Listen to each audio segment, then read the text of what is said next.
Hi, I'm Chris and thanks for joining me on this video where we make a start on this MCR Fairlady Z. So the first thing I like to do is, like most builds really, is get all the mould lines on the body zipped off. Just sit there, mark them out, have a look.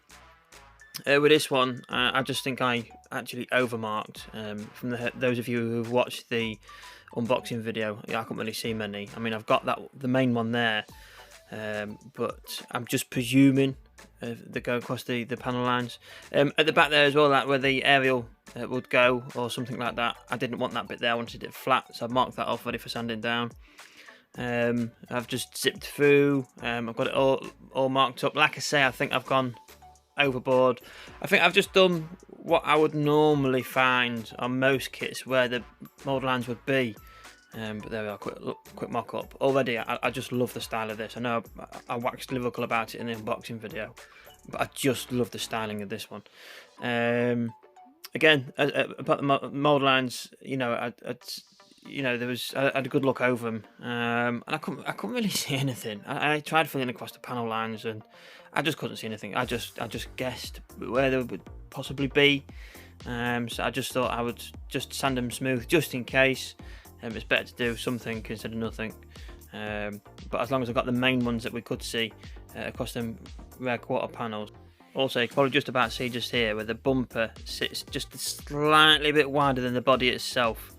So what I'm going to do, I'm going to tape the bumper on, and I'm just going to make a mock template of where the mesh would go behind the bumper, and if I can get it to fit, I will try to cement the bumper on. So I've just got a bit of old masking paper, template paper. I just cut a rough shape. I just wanted to make sure it would go under, because that rectangular bar there, that's where the chassis would sit into the bodywork. So if I could cement the bumper on and get the mesh in after painting and stuff, I'd be happy. And looking at that, I'll be having no issues at all getting that sorted. As you can see here, taped on the front bumper slightly. The actual bumpers, front and back, fit incredibly flush. They fit so well that they don't leave much of a panel line. For someone like me, I made a little bit of a hiccup, and you'll see that in a bit. But as regards to the chrome light housings, as you can see here, what I do like about this is at the top and at the bottom you've got the tabs where you can, secure them in quite, decently. I like it like that. And as you can see, they're just taped into situ. I think they look pretty cool. Again, so the front headlight housings, they're the two tabs up at the top and bottom, so they could fix them in really nicely. And the rear light clusters, they sit onto like a raised lip as such, just on the inside. I quite like how they fit. I'm really happy with that.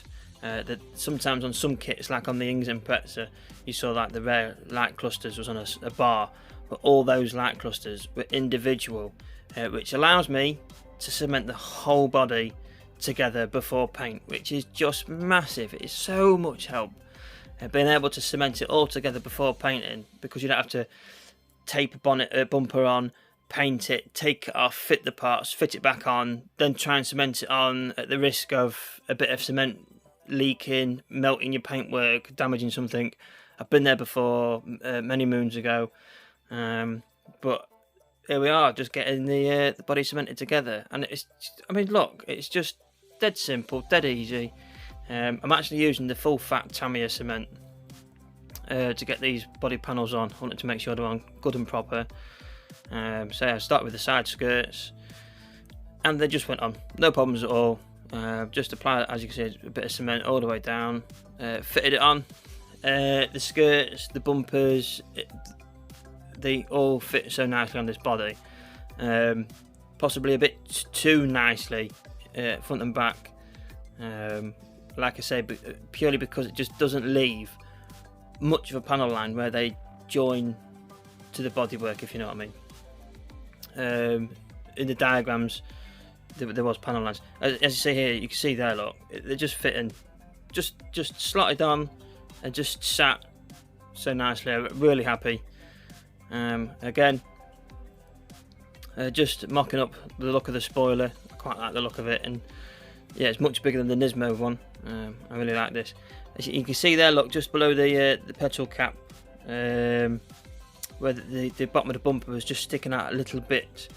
I did get the other side on all right, but that's the right hand side there, that right corner. It was just, yeah, it just didn't quite match up.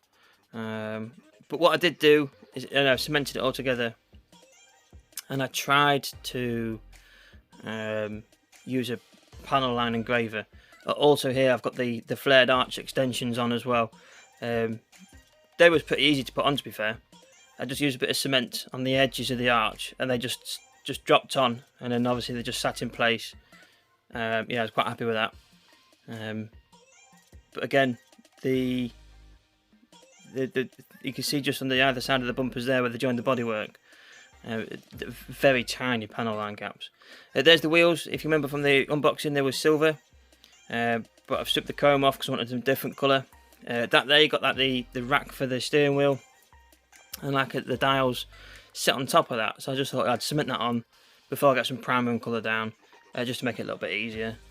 And I've just gone literally through all the bits in the bobs, so you can see there just to the right, loads of spare sprue that's just been snipped off that's not needed. As per all my other builds, I just sit and try and remove as many contact points as I can, really. But looking at most of this, you don't really have to remove much, if any, to be fair. The seats, just the usual off the top, just to make them nice and neat and tidy. It's only holding on by the one at the bottom, and it was, strong enough to hold them on during the primer, and I did spray them satin black after the primer, and it held on pretty well, so I was really happy with that. But the front part of the interior tub just there at the top, like the rear part of the interior tub, almost like a parcel shelf, travel shelf sort of thing, that slots onto there. I didn't really need to snip anything off, it was alright. Here we've actually got the whole body primered in just grey primer. I wanted to prime it in grey, just to see if there's any really out there issues that really needed fixing.